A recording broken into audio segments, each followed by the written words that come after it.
Deus, a nossa família. Colocamos diante do Senhor a nossa vida, a nossa saúde, os nossos negócios, as nossas empresas, os nossos empreendimentos, porque nós cremos que o suprimento vem do Senhor. Quem pode dizer amém nessa manhã? Quem pode dizer um aleluia bem forte? Quem pode dizer glória a Deus? Aleluia. Ele é o nosso supridor. Amém? E você veio aqui hoje para receber esse suprimento dos céus. Amém? Nós vamos orar agora. Eu quero te convidar a orar conosco por aqueles irmãos que têm passado por um vale na sua vida, nesses dias, nesse instante. Lá no livro de Mateus, no capítulo 16 e no capítulo 18, Jesus, ele faz duas afirmações muito poderosas. Ele afirma que nós podemos ligar e desligar aqui na terra. Amém? Foi ele que disse que nós ligamos e desligamos. Sabe, agora nós vamos ligar e desligar na vida dos nossos irmãos que têm passado por lutas de enfermidade. Muitos estão desenganados pela medicina nesse instante. Nós vamos orar pelo Washington, que está na UTI, de 4 anos, está passando por uma cirurgia nesse instante, para retirar um tumor na sua cabeça. Vamos orar pelo Sebastião Felipe, pelo Pedro, pelo João Vitor e pela Tamis. São irmãos que estão esperando por um milagre. Vamos levantar um clamor em favor deles nessa manhã. Erga a sua voz, erga suas mãos em autoridade. Senhor, nessa manhã nós apresentamos cada um dos nossos irmãos ao Senhor. Ó Deus, todos aqueles que estão nesse instante, ó Deus, sofrendo, ó Deus, desenganados pela medicina, ó Deus, com uma palavra às vezes decretada pela ciência, de que não há mais jeito. Ó Deus, hoje nós nos levantamos como igreja, ó Deus, e nós desligamos agora toda a enfermidade, todo o espírito de morte que ronda a vida dos nossos irmãos. Nós repreendemos agora, ó Deus, em nome de Jesus, que todo câncer, todo tumor, toda doença, toda enfermidade saia agora, cesse toda a sua ação, todo o espírito que se levanta contra eles, nós desfazemos as suas obras agora, nesse instante, e nós proclamamos sobre eles cura. A vida de Deus é derramada sobre o corpo dos meus irmãos, sobre, ó Deus, toda dor. Agora nós ordenamos que cesse, que saia. Ó Deus, abençoamos os médicos, abençoamos os tratamentos, os medicamentos, os procedimentos que serão realizados. Ó Deus, nós declaramos sobre eles, ó Deus, que a cura dos céus, que o milagre do Senhor já foi derramado sobre eles há 2000 anos atrás. Hoje eles têm acesso à vida de Deus. Diga assim comigo, fala: nessa manhã eu declaro sobre a vida dos meus irmãos que a cura lá da cruz do Calvário já foi derramada, já foi decretada sobre a vida de cada um deles. Já são curados em nome de Jesus. Amém. Aplauda o Senhor nessa manhã. Aleluia. Bom dia, queridos irmãos. Graça e paz abundante no seu coração. Amém? Os irmãos podem se assentar. Nós vamos fazer nesse momento a consagração das crianças que vão ser apresentadas aqui hoje. Então, eu quero rapidamente quero pedir os pastores para me ajudar aqui. E assim que eu chamar o nome, os pais devem então subir aqui com a criança para ser apresentada. Amém? Eu convido o Joshua Carvalho e a Thaís Guimarães para consagrarem o Richard Vieira Carvalho. Convido o Alex Maia e a Flávia dos Santos Maia para consagrarem a Cecília Grosnack Maia. Convido o Clécio Pereira da Silva e a Samanta Posse Borges da Silva para consagrarem João Pedro Posse Albuquerque da Silva. Convido o Cristiano Lopes e a Marinete de Souza para consagrarem a Ana Souza Lopes. Podem subir aqui, tá bom? Rapidamente, essas pessoas que eu estou chamando. Convido o Flávio Pereira e a Thaís da Silva para consagrarem a Mirela Araújo Santana. Convido o Wesley Lourenço e a Danila Pires para consagrarem o Gabriel Pires de Souza. Eu convido o Renato Conceição Hasner e a Blenda Hasner Silva para consagrarem a Esther Hasinger Silva. Convido o João Pedro Silva e a Thaís de Souza para consagrarem o Heitor Miguel Martins Silva. Convido o Gilvan dos Santos e a Mirelle Siqueira da Silva para consagrarem o Arthur Gabriel Siqueira, o Heitor Felipe Siqueira e o Davi Hamilton Siqueira. Convido também o Tiago Aleixo e a Jordana da Silva Aleixo para consagrarem a Betina Vitória da Silva. Convido o Isaías Araújo e a Eliane Vieira para consagrarem o Brian Gulon Vieira de Araújo. Convido também o Murilo Dutra e Silva e a Letícia Carvalho Rezende para consagrarem a Manuela Rezende Bolentini. Convido o Igor Silveira Dias e a Amanda Barbosa Dias para consagrarem o Salomão Barbosa Dias. Convido o Ítalo Maciel da Silva e a Thalita Alves para consagrarem o Pedro Mendes Maciel. Convido o Gabriel Rodrigues Silva e a Luana Venâncio Veloso para consagrarem a Maitê Marçal Rodrigues Venâncio. Convido também o Jadires Oliveira e a Luana Venâncio para consagrarem o Lucas Sandes Galvão e o Levi Sandes Galvão Oliveira. Convido o Marcelo Ricarte e a Marina Albino para consagrarem o Matheus Mendes Albino. Convido também o Leandro Henrique de Melo e a Carolina Rodrigues de Melo para consagrarem o Leandro Henrique Borges Melo. Convido o Dênio Teixeira e a Ana Paula Antunes para consagrarem o Leonardo Antunes Teixeira. Convido o Nélio Leal e a Cíntia Leal para consagrarem o Gabriel Leal Barbosa.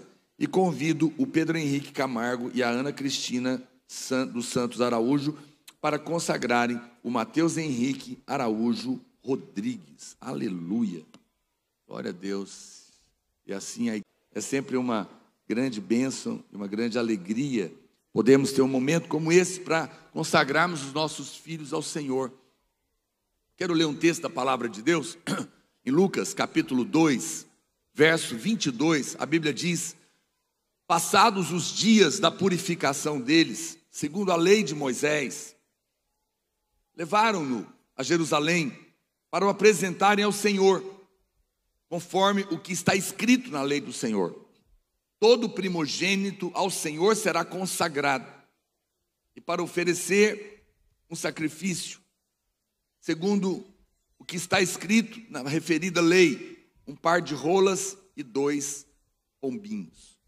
Aqui está falando do dia que Jesus foi levado para ser consagrado, para ser oferecido a Deus. E eles estavam fazendo uma referência a Êxodo capítulo 13, verso 1, que foi uma ordem que o Senhor deu ao seu povo quando eles estavam saindo do Egito, estavam sendo libertos da escravidão de Faraó e agora estavam indo para a terra prometida. E eles deveriam consagrar os seus filhos a Deus. Nós não batizamos crianças aqui na videira, mas consagramos as crianças. Fazemos conforme a palavra de Deus nos orienta e o nosso entendimento, a importância de nós entregarmos os nossos filhos para Deus. Do Senhor nós os recebemos como redimidos, não é? Porque o Senhor recebe a todos aqueles que Ele comprou. O Senhor nos comprou com alto preço, com preço de sangue. Nós fomos comprados, os nossos filhos também. Fomos redimidos por Ele. Aquele povo havia sido redimido, foi comprado, foi tirado das mãos de Faraó. E nós também fomos removidos, fomos comprados de volta pelo Senhor, pelo seu sangue. E os nossos filhos estão debaixo da nossa aliança. Assim como vocês, seus filhos também agora pertencem a Deus. Foram comprados por Ele. Não são mais do inimigo, são de Deus. Agora, tudo aquilo que o Senhor redime, a Ele nós devemos consagrar. Nós devemos devolver. O Senhor nos comprou os nossos filhos, pertencem a Ele.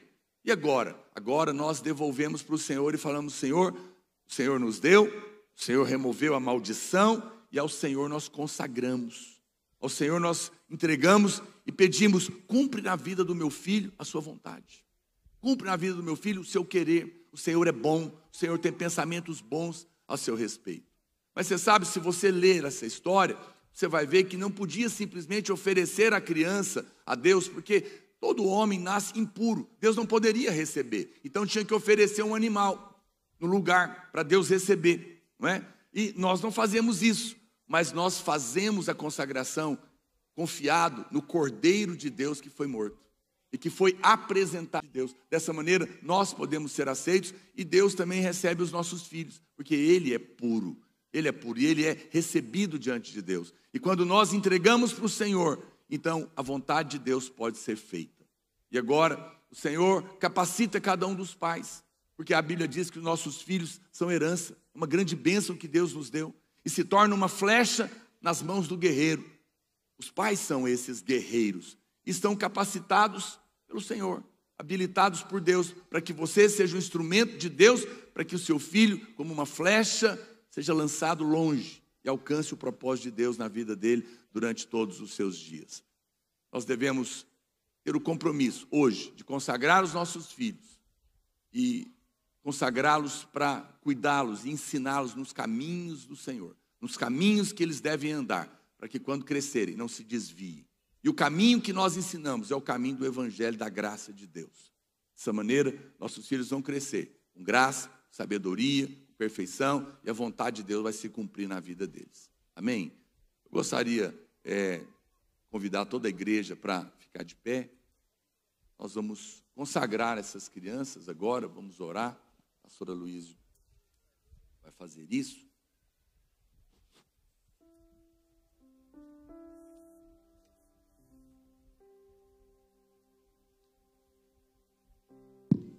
Aleluia.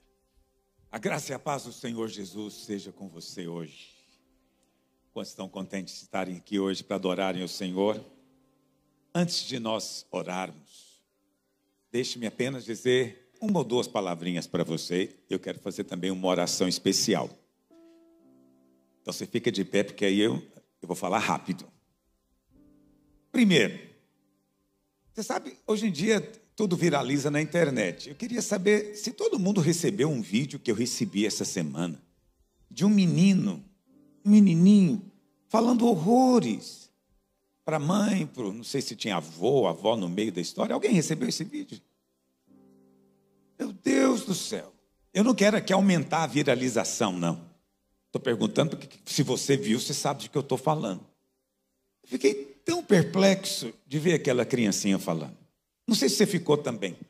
Não se deve ficar divulgando vídeos de criança sem borrar. Precisa de borrar a imagem da criança. Mas é triste pensarmos que aquilo é uma realidade. Hoje já tem criancinhas blasfemando.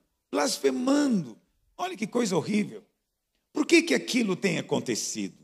Por que tem crianças vivendo aquilo? Meu Deus, que coisa horrível.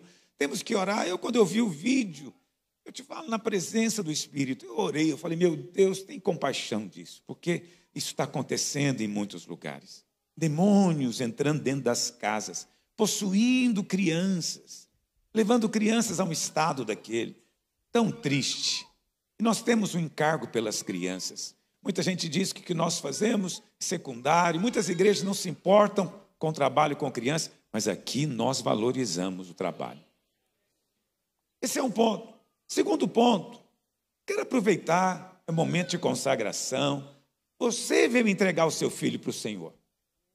Você veio entregar o seu filho para o Senhor. Não somos nós que entregamos. Eu não sou pai, não sou avô. Você é o pai, você é a mãe, você veio voluntariamente entregar o seu filho para o Senhor. Quantos creem que Deus aceita isso? Olha, a minha esposa veio me dizer algo muito, eu fiquei realmente também preocupado com isso. Nós fazemos encontro de criança todo primeiro final de semana do mês. E agora nós fizemos um encontro internacional. Todas as nossas igrejas da Vinha fizeram um encontro de criança. Eu nem sei quantas crianças foram. Já tem um relatório, pastora Dalva, mas foi muito encontro. Foi muito encontro. Mais de 1000 encontros. E minha esposa veio me dizer algo que me deixou assim, pensativo. Nunca teve tanta criança possessa como teve agora. Nunca teve. Muita criança possessa e demônios que não querem sair. Teve encontros de ficarem horas e horas para expulsar um demônio de uma criança. A pastora Dalva está dizendo. Ficou 1 hora com uma criança, uma única criança que gastou 1 hora para ser liberta. Por quê? Por quê? Porque foi consagrada. O que nós estamos fazendo aqui, as pessoas fazem também. Mas elas fazem na ignorância. Elas estão consagrando, não é para Deus. Para entidades que nós sabemos que não vêm de Deus. E depois a entidade acha que possui. Então olha para cá. Se consagração para a entidade funciona, consagração para Deus funciona muito mais. Nós temos autoridade para desfazer uma consagração maligna. Você crê nisso? Mas ninguém tem autoridade para desfazer o que Deus faz. Quando Deus faz, ninguém pode aplaudir. Quando Deus faz, ninguém pode desfazer. Ninguém pode desfazer o que está acontecendo aqui hoje. Ninguém. Eu queria aproveitar e chamar aqui a pastora Dalva, por favor, pastora, sobe aqui, juntamente com o pastor Rigonato. Quero aproveitar também e dizer para os irmãos que essa semana, depois de muito aprendizado e de muita burocracia, finalmente conseguimos alinhar toda a documentação, tudo que era necessário. Contratamos uma equipe inicial de 24 funcionários. Então nós aumentamos a nossa folha de pagamento. E nós começamos o nosso abrigo. Que não pode falar que é abrigo, como é que se chama mesmo? Instituição de acolhimento, tem que falar do jeito certo. Nós começamos finalmente a nossa instituição de acolhimento e nós recebemos os primeiros bebês, primeiras crianças. Então agora nós estamos entrando em todas as áreas. Agora nós estamos nessa área de cuidar de crianças que foram ou abandonadas ou tomadas pelo governo, e já temos as nossas creches e também temos escola. Mas nós vamos ampliar. Nós vamos ter o maior trabalho social de Goiânia. Você não disse amém, mas eu digo amém, porque o Espírito Santo já me disse amém. E eu não sei ainda onde eu vou arrumar o dinheiro, mas eu vou arrumar. Até o final do ano, nós vamos adequar todos os nossos prédios e nós vamos abrir 10 creches até o final do ano. Uma em cada prédio da Videira. Inclusive aqui no Bueno. Ainda não sei como é que vai ser, mas inclusive aqui nós vamos ter uma creche também. Então eu tenho certeza que mais 1000 crianças vão ser atendidas, pelo menos.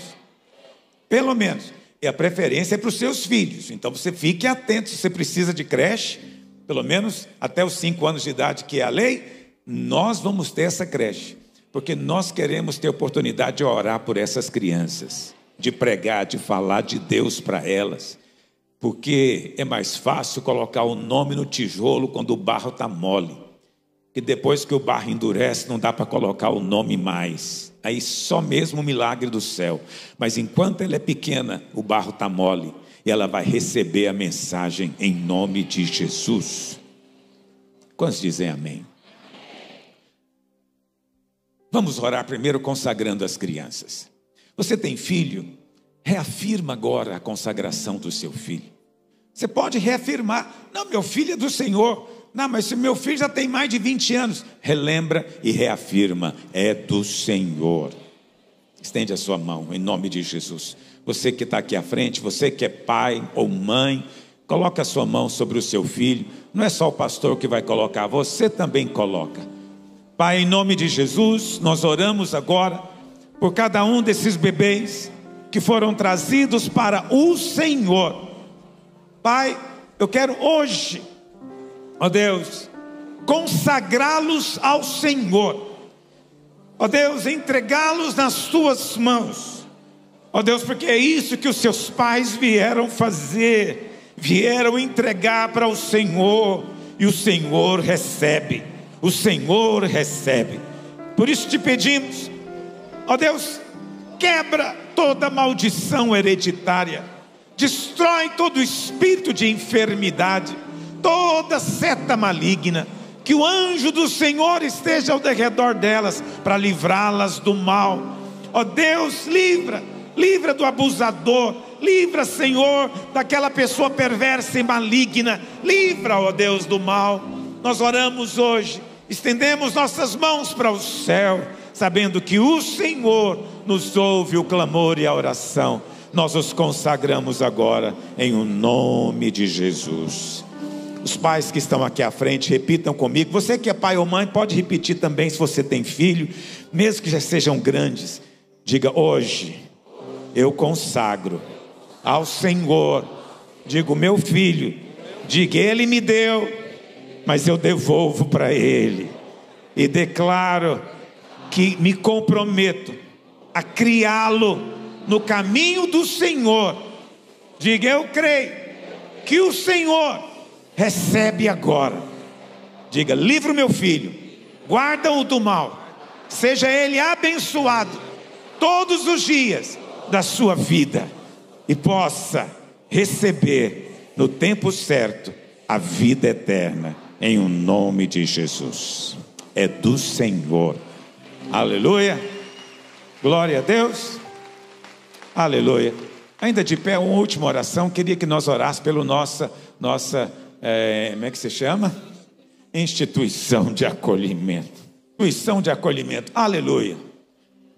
Fala para o seu vizinho, entendeu o que? Aprenda o nome, instituição de acolhimento.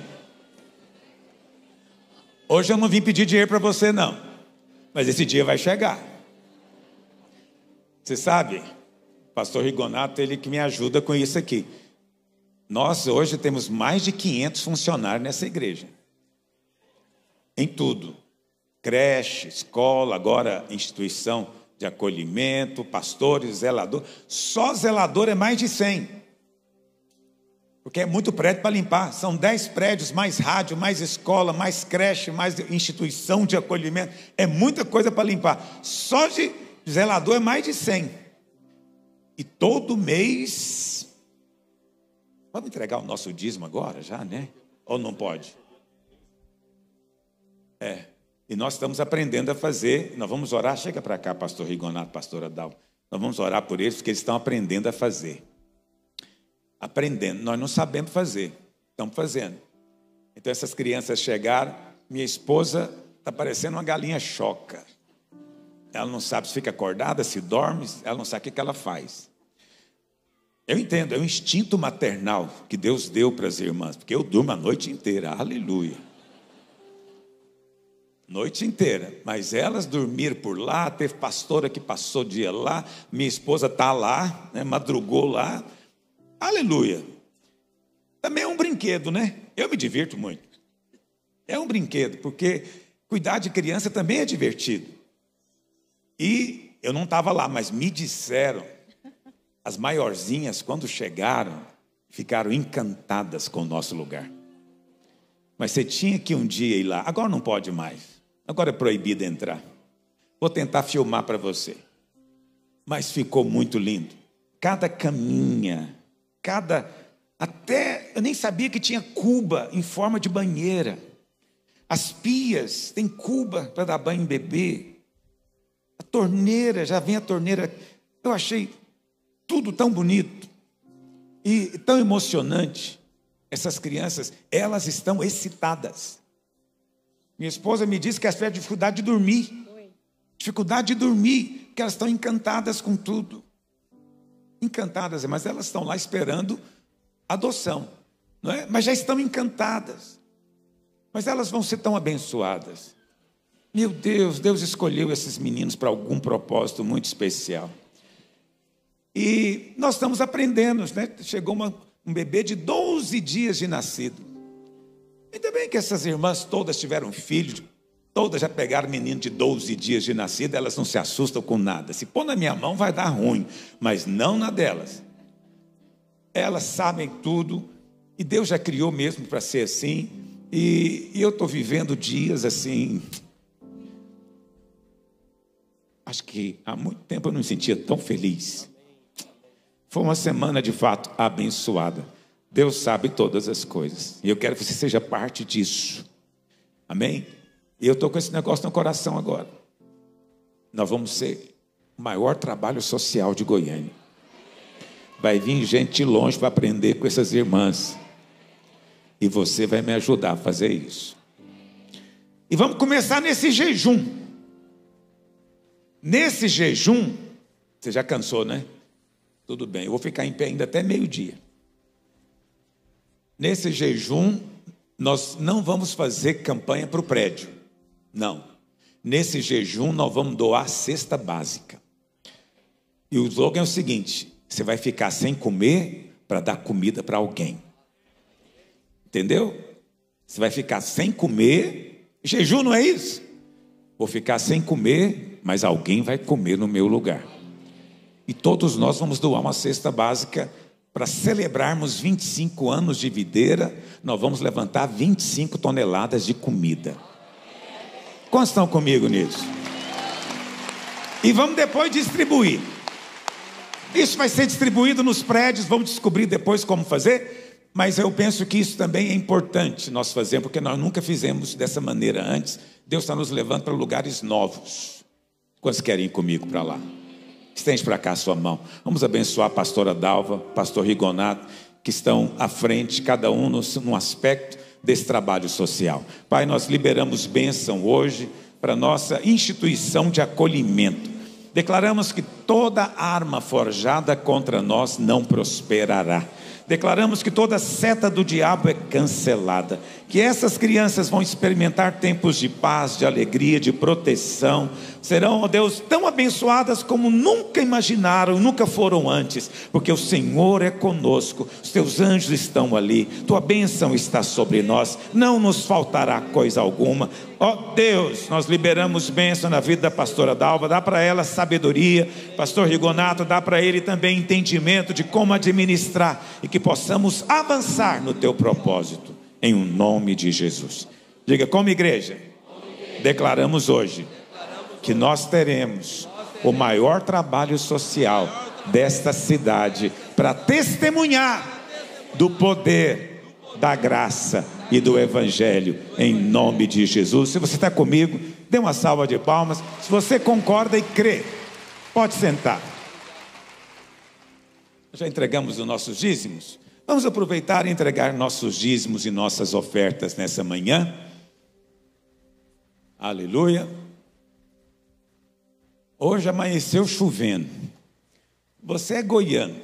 Qual a primeira coisa que você pensa quando amanhece chovendo? Vou comprar pamonha. Tem irmão que está aí sentado dizendo, na hora que acabar o culto não vai ter mais pamonha em lugar nenhum, e hoje eu quero almoçar pamonha. Não, fique em paz que o Senhor vai guardar sua pamonha até meio-dia. Você vai comer pamonha hoje, eu também, aleluia, porque eu sou daqui. Você sabe por que nós goianos tem esse negócio de chuva com pamonha? Você sabe por quê? Não sabe, vou te contar. Antigamente, não tinha pamonharia como tem hoje, uma em cada esquina. Antigamente, pamonha era um evento familiar. Todo mundo da família reunia para fazer pamonha.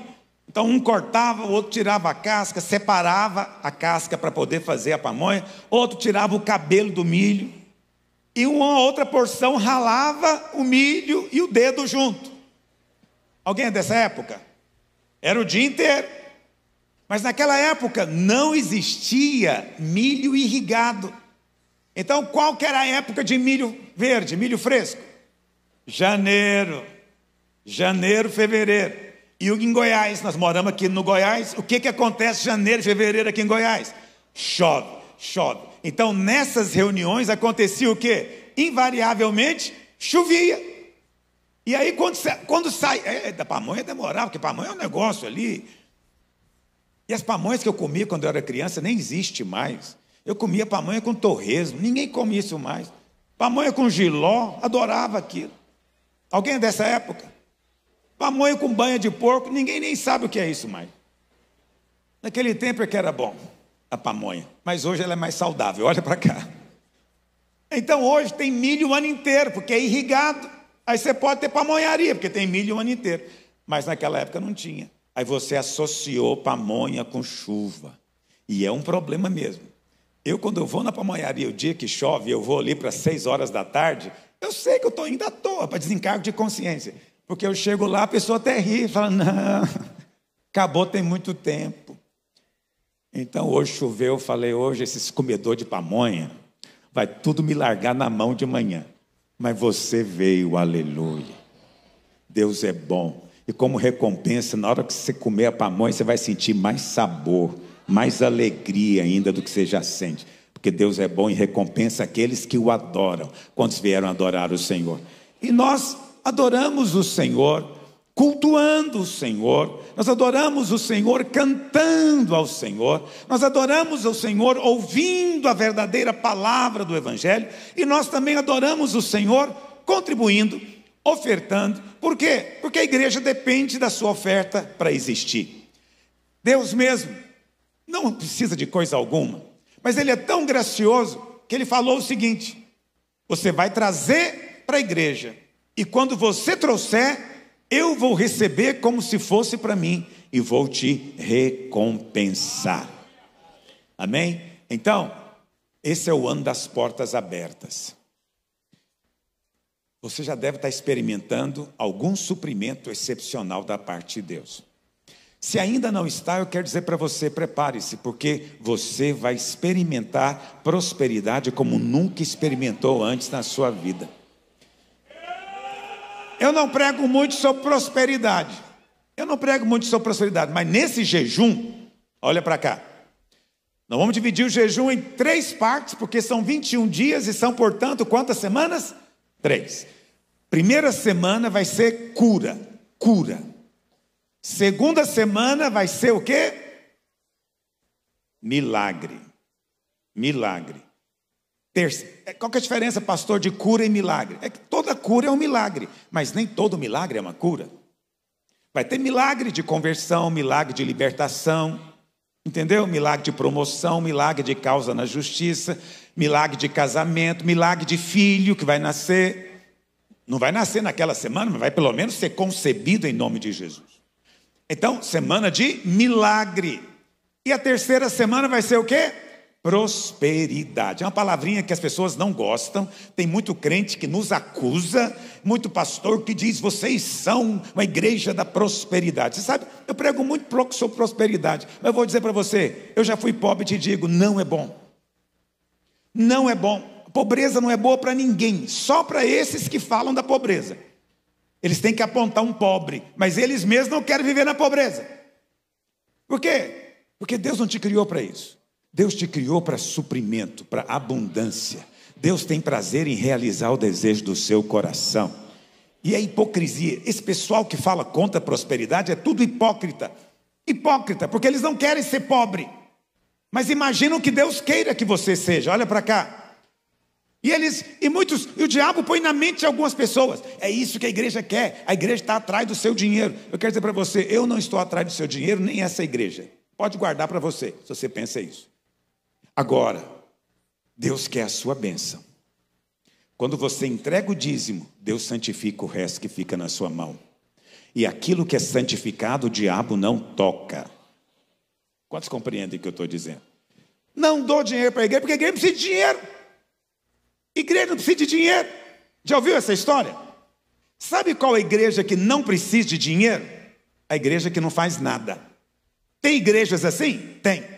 Mas não é o caso dessa. Essa igreja faz muita coisa. Nós, na verdade, não paramos de fazer coisa por aqui. Quando dizem amém? Então, quando você contribui com uma igreja que faz, você deveria ficar feliz, porque você é parte de uma obra. E você está feliz porque a igreja está preocupada em quê? Olha, nós plantamos igrejas, nós estamos em 34 países, nós sustentamos missionários, nós agora estamos cuidando de órfãos, nós temos creche, nós temos rádio, nós temos prédios para cuidar, nós temos muitos missionários e pastores para sustentar. Tudo isso é obra de Deus. Todo mês nós temos que ter o salário, pelo menos 500 pessoas nessa igreja. Mas você sabe, nesses 25 anos, nunca faltou nenhum mês. Nenhum. Por quê? Quem nos sustenta é o Senhor. Mas Ele te convidou para ser parte disso. Quantos concordam com o que eu estou dizendo? Me perdoe se eu falo demais, eu tenho esse problema. Mas eu quero convidar você que veio para ofertar hoje. Fique em pé onde você está. Eu sei que alguns já fizeram Pix. Se não fizeram, podem fazer agora. Ok? Muitos irmãos me perguntam por que a gente não cola aí na cadeira o QR Code do Pix. Vou te dizer por quê. Isso quem me contou foi um major da Polícia Militar, que nos restaurantes onde eles estavam colocando o Pix colado na mesa, gangues especializadas faziam uma cópia exatamente igual do adesivo, mas com outro QR Code, e colava em cima, e o dono não via. Na hora de pagar a conta, ele tacava no QR Code, mas ia para outra conta, não ia para o restaurante. Então ele diz: pastor, não cola QR Code em lugar nenhum. Projeta, os irmãos pegam o celular e colocam. E você sabe, eu não fico pensando o que os miliantes ficam imaginando fazer. Mas nós temos gente, ministros de Deus na polícia, que faz isso. E ele nos advertiu para não fazer. E você tenha cuidado. Se você estiver lendo QR Code de um lugar que está colado adesivo, checa antes de enviar se o nome do destinatário está certo, para não ir para outro lugar. Quantos estão entendendo o que eu estou dizendo? Existe golpe para toda banda. Você que vai entregar o seu dízimo, sai do seu lugar e vem aqui à frente enquanto eu oro pelos ofertantes. Você que vai entregar dízimo ao Senhor. Pastor, não sou dizimista, queria começar. Venha. Mas eu não tenho dinheiro. Venha sem dinheiro. Venha porque você é. Você primeiro é, depois você faz. Primeiro vem o ser, depois vem o fazer. Você que é ofertante, estende a sua mão para cima. Pai, eu oro agora que os teus filhos possam colher o que estão semeando. Ó Deus, e que eles vejam a colheita hoje, para que glorifiquem o teu nome e saibam que estão semeando em boa terra, em nome de Jesus. Você que é ofertante pode se assentar. Você que é dizimista, chega mais aqui para frente, por favor. Eu sei que é uma coisa chata chamar aqui na frente. Tem irmão que está lá em cima, tem que descer, eu sei. Mas eu gosto, já te falei isso. Por quê? Porque essa é uma maneira de você dizer para as outras pessoas: eu sou parte disso aqui também. Eu também estou envolvido aqui. Então, Deus está vendo o seu envolvimento, o seu compromisso. Para algumas pessoas aqui hoje, é um sacrifício.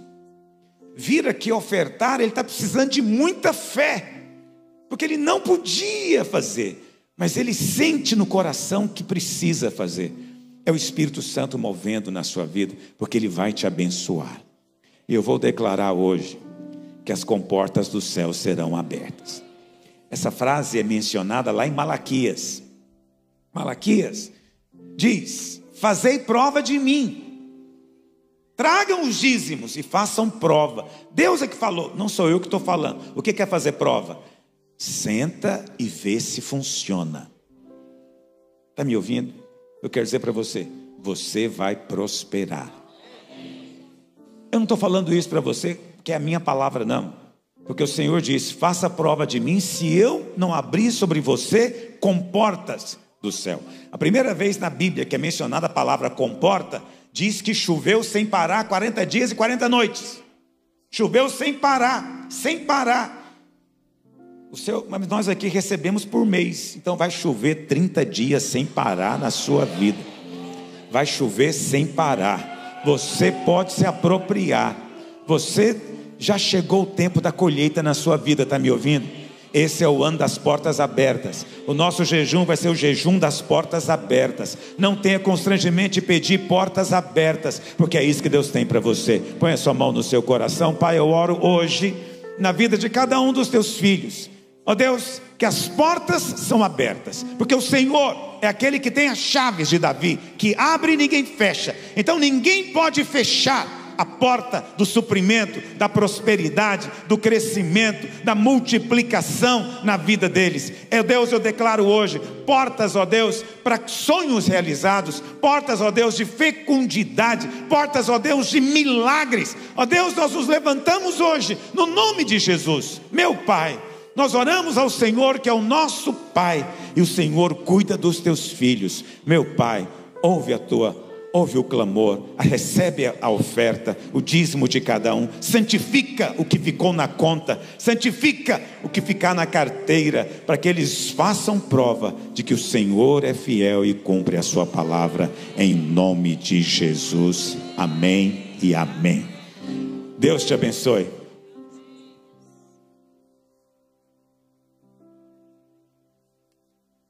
Vamos passar o Videira News?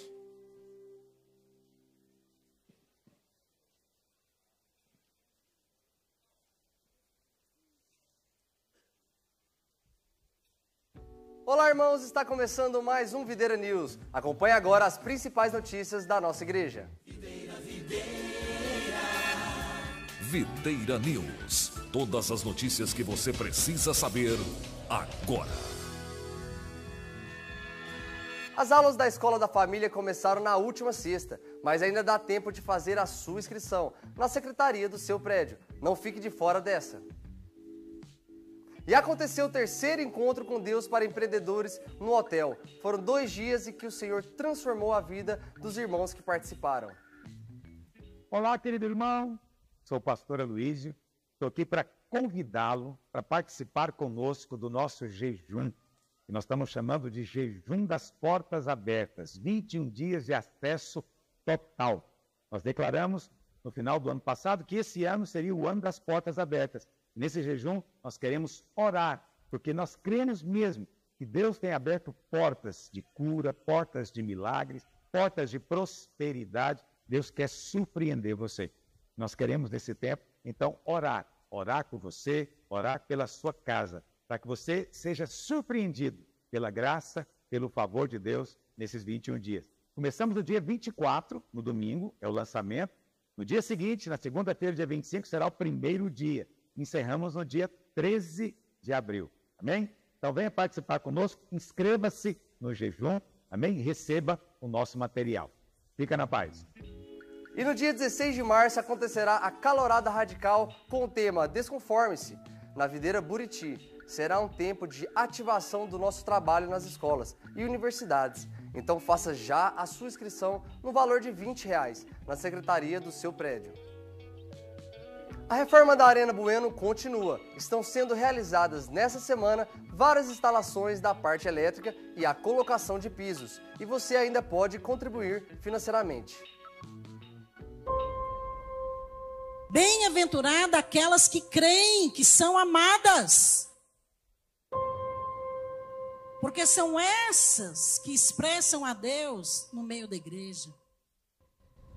O Senhor quer que você se sinta inteiramente amada, inteiramente perdoada. Deus está nos entregando uma geração inteira de crianças para que sejam formadas. E você é como Maria. Você está vendo antes de gerar, antes de nascer, antes de crescer, antes de cumprir o propósito. Viva de acordo com a sua nova identidade, amada e perdoada e feliz.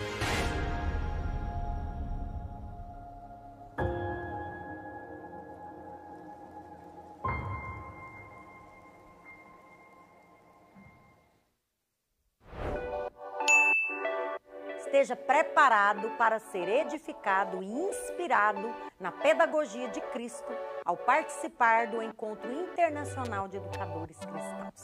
Por meio de palestras, workshops, discussões e também ministrações, você será capacitado a ensinar por princípios bíblicos aos estudantes e também a crianças e jovens na igreja local e também os nossos filhos e discípulos.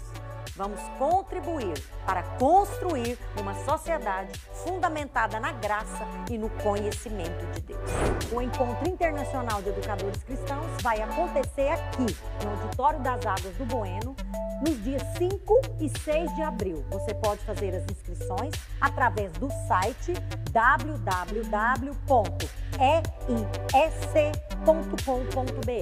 ou também você pode ir na recepção da Escola Videira. Estarei aguardando você aqui, porque realmente teremos o ensino por princípios de uma maneira diferente e eu aguardo você. Eu sou a pastora Valéria Tocantins e até lá.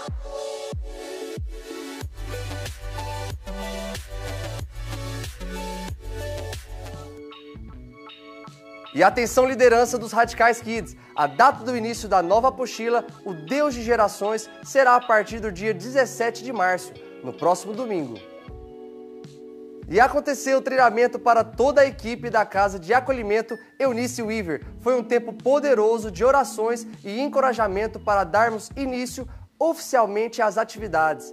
Esse é um sonho que se iniciou em Deus e que foi plantado no coração do pastor Aloísio e pastora Márcia e está sendo realizado. Videira, videira, videira, videira, videira, videira, vida.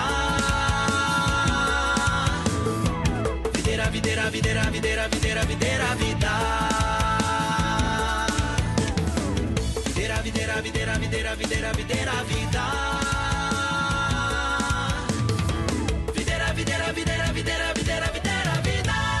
Videira, 25 anos. Uma história para ser contada. O início dos Radicais Livres foi marcado por jovens que tinham fome e sede de Deus. Hoje, vamos relembrar a primeira conferência dos Radicais Livres. Ela aconteceu na Chácara Recanto. Aproximadamente 300 jovens se reuniram juntos para buscar mais do Senhor. A chácara não conseguiria acomodar todos em seus quartos. Então foi preciso que alguns irmãos levassem barracas. Naquele dia caiu uma tempestade que molhou todos os seus pertences. Mas para uma geração apaixonada pela presença, isso não foi um grande problema. Decidiram permanecer na chácara e desfrutar de tudo que Deus tinha preparado para eles naquele dia. Uma geração estava sendo marcada completamente pelo Senhor. Bom, irmãos, o Videira News fica por aqui. Desejo a todos vocês um culto abençoado e até mais.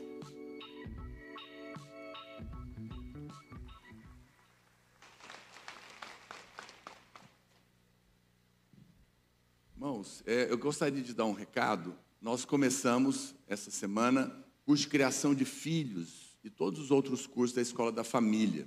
Queria fazer um apelo para você que tem filho, você ainda não fez o curso de criação de filhos. É um curso rápido, mas muito poderoso, que vai instruir você na palavra de Deus, como criar os seus filhos nos caminhos do Senhor.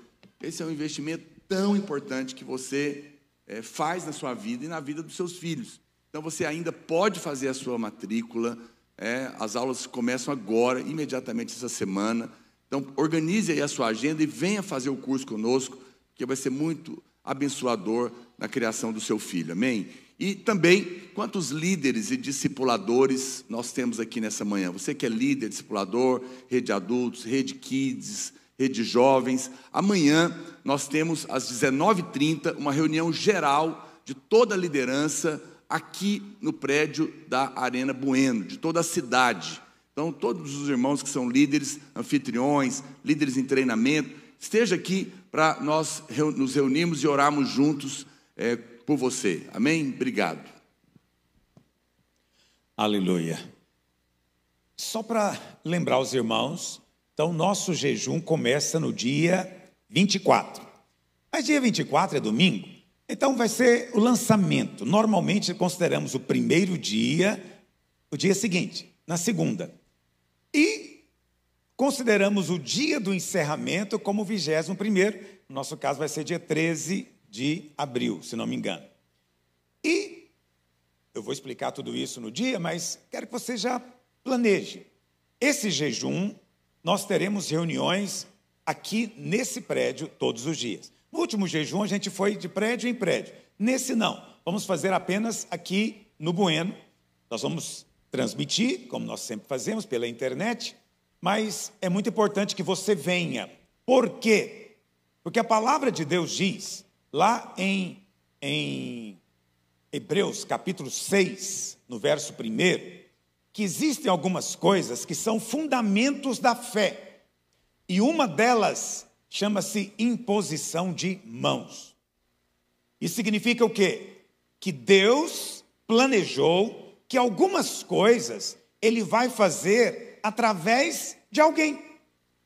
Através do pastor, através de um irmão mais maduro. Ele vai fazer como? Transferindo para você o que está naquele irmão. Através da imposição de mãos. Então, muitos irmãos querem participar do jejum pela internet. Tudo bem, vai ter, vai estar disponível. Mas não tem imposição de mãos pela internet. Às vezes você precisa de alguém que ponha a mão sobre você. Está me entendendo? Então, nessa primeira semana, qual vai ser a ênfase, irmãos? Qual vai ser? Cura, todo dia. A gente vai orar por cura, todos os dias. Ok?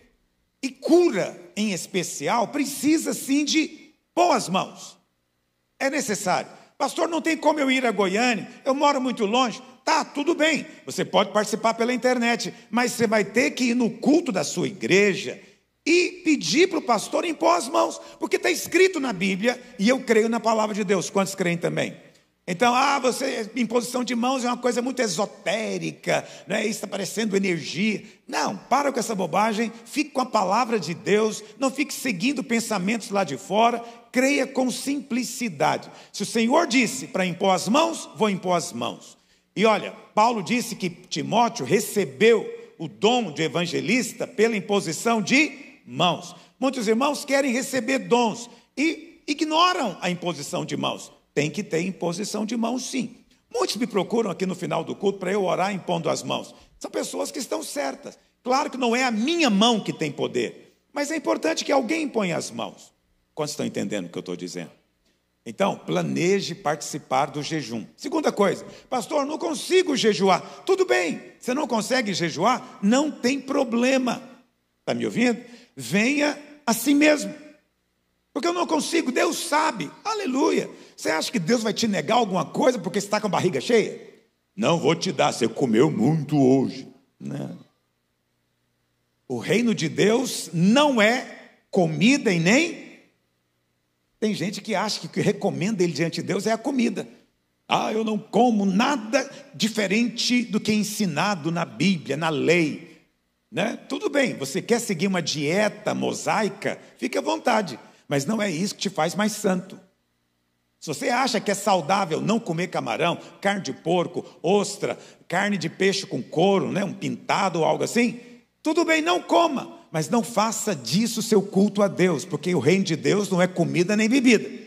Mas também não é jejum, porque senão a vida seria horrível.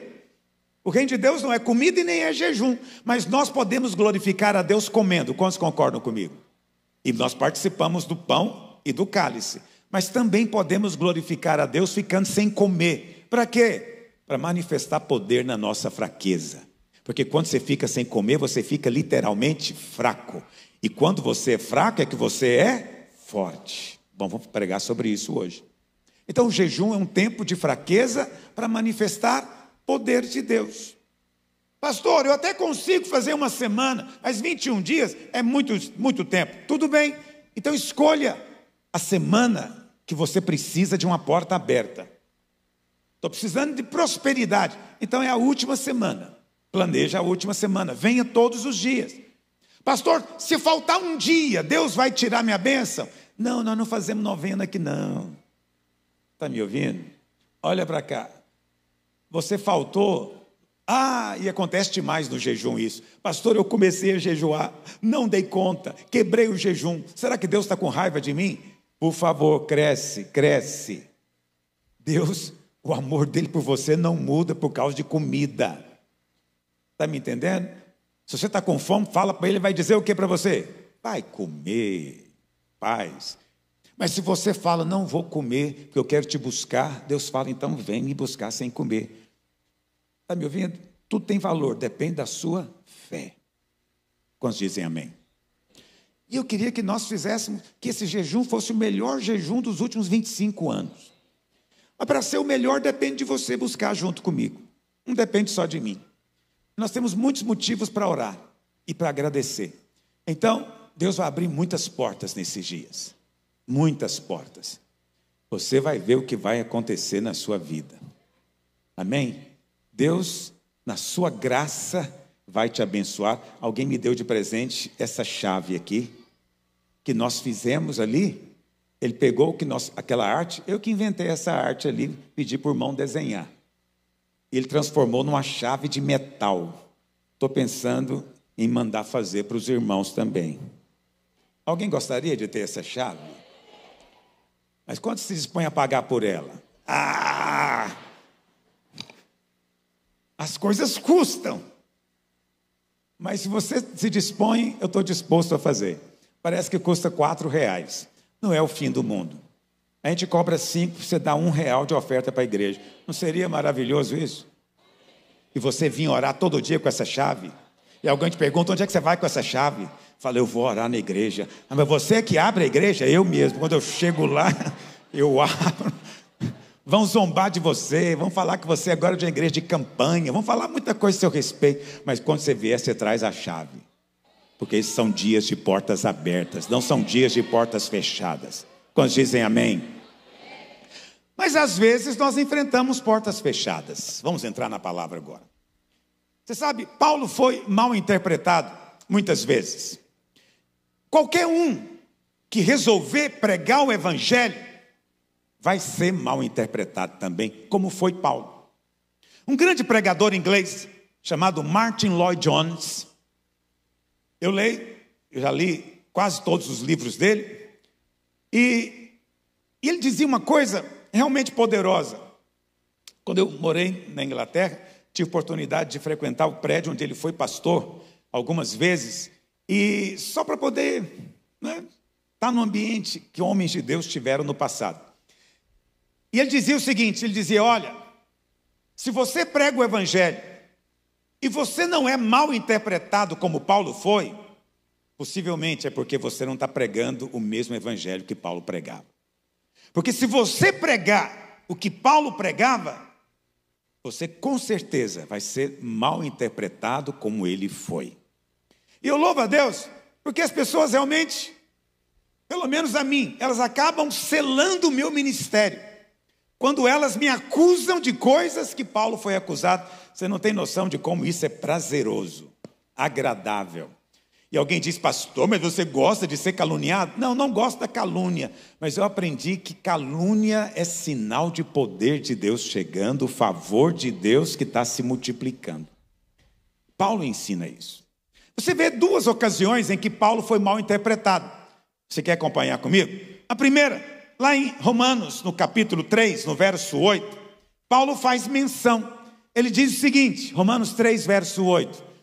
E por que não dizemos como alguns caluniosamente afirmam? Mas você tem chance de abrir seu celular. Acho que ele vai conseguir. Vamos torcer. Pensamento positivo não resolve. É a chave? Eu vou usar a chave. Ok, não tem problema, você tem Bíblia. Diz assim, e por que não dizemos como alguns caluniosamente afirmam que o fazemos? Olha o que diziam de Paulo. Pratiquemos males para que venham bens. A condenação destes é justa. Veja, Paulo nunca ensinou essa loucura. Vamos fazer o mal para que venha os bens, para que coisas boas aconteçam. Mas Paulo com certeza pregou com muita ênfase lá, Romanos 8, verso 28, que diz o quê? Romanos 8, 28, você deve saber de cor. todas as coisas cooperam para o bem daqueles que amam a Deus, que creem. Quantos aqui amam o Senhor? Aqui está escrito então que todas as coisas cooperam para o bem. Paulo deve ter pregado isso com muita ênfase. Todas as coisas cooperam para o bem. Mas certamente alguém então levantou dizendo: bom, se tudo coopera para o bem, vamos fazer o mal para ver se acontece o bem. Você sabe, já ouvi dizer isso, vou entregar como eu recebi. Me disseram que quando você quebra um osso, quando o osso cicatriza, ele se torna até mais forte do que o do outro braço, por exemplo, que não foi quebrado. Não sei se é verdade. Mas é como se, depois de ouvirmos Paulo dizendo que tudo coopera para o bem, alguém dissesse: então vamos quebrar o braço, ficar com o braço mais forte. Obviamente isso é tolice, isso é burrice. Paulo nunca pregou isso. Paulo nunca disse isso. Mas ele disse sim, que não importa o que tenha acontecido, Deus tem poder para transformar isso em bênção na sua vida. Ah, mas você não crê na lei da semeadura e colheita? Todo mundo tem que colher o que plantou. Isso é para as pessoas do mundo, não vale para você. Para você a lei é outra. Para você a lei é: tudo vai cooperar para o seu bem. Mas foi eu que fiz a bagunça. Essa é a graça de Deus. Ele vai limpar a bagunça que você fez. Ah, mas foi eu fiz. Eu estava consciente, eu fiz sabendo. Então agora o que vai acontecer comigo? Se você clamar a Ele, Ele vai transformar isso de alguma forma misteriosa em bem na sua vida. Você crê nisso? É difícil crer, não é? Porque nós queremos que as pessoas colham o que plantaram. Nós achamos que é muito ruim quando alguém faz algo errado e vem depois clamar misericórdia. Não é assim não, está achando o quê? Vai ter que colher as consequências. É só quando é com os outros, que quando é com a gente, nós queremos misericórdia sempre. Olha para cá, Paulo pregou e eu prego também. Tudo coopera para o bem daquele que ama a Deus. Isso vale para todo mundo? Vale para as pessoas que estão lá fora, que não creem em Deus? Diga não. É preciso falar com convicção. Isso é só para filhos. Só para os filhos. É só para você. Qual o grande exemplo bíblico, né, que eu gosto de mencionar? José. Como é que tudo começou na vida de José? Ele teve um sonho. Os irmãos ficaram com ciúme de José e venderam José. Primeiro ele foi lançado na cova, depois foi vendido. Né? Se José não tivesse sido vendido, não teria ido parar na casa de Potifar. Se não tivesse ido parar na casa de Potifar, ele não teria sido preso, acusado injustamente. Se não tivesse sido preso, ele não teria tido a chance de interpretar o sonho do copeiro. Se ele não tivesse interpretado o sonho do copeiro, ele nunca chegaria ao trono do Egito e seria o salvador do mundo. Tudo aconteceu porque Deus transformou ciúme em bênção. Quem diria que o ciúme poderia produzir algo bom? Ninguém, só Deus é capaz de fazer isso. Quem diria que o olhar invejoso poderia no final ser bênção na sua vida? Ninguém diz. Para o ímpio não funciona, mas na sua vida fique alegre. Ah, mas aquela língua é invejosa, ciumenta. Fique alegre, alegre-se, porque lá no final podem intentar o mal contra você, mas Deus vai transformar o mal em bênção para muita gente. Diga, eu creio. Então você vê, Paulo pregou e ele foi mal interpretado.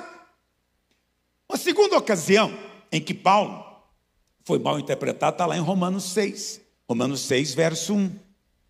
Paulo diz: que diremos, pois? Quando Paulo diz a expressão que diremos, pois, ele está dizendo assim: não é isso que estão dizendo por aí? É a mesma coisa, só que de maneira mais elegante. Não é isso que estão falando por aí? O que estão dizendo? Vão permanecer no pecado para que seja a graça mais abundante? Vão ficar no pecado para que a graça seja mais abundante? É o mesmo que dizer: eu ouvi dizer que Deus me cura. Então vão ficar doentes para experimentar cura. Vão ficar doentes para desfrutar da cura. É claro, isso é tolice, é raciocínio de mentes carnais. Mas Paulo foi mal interpretado.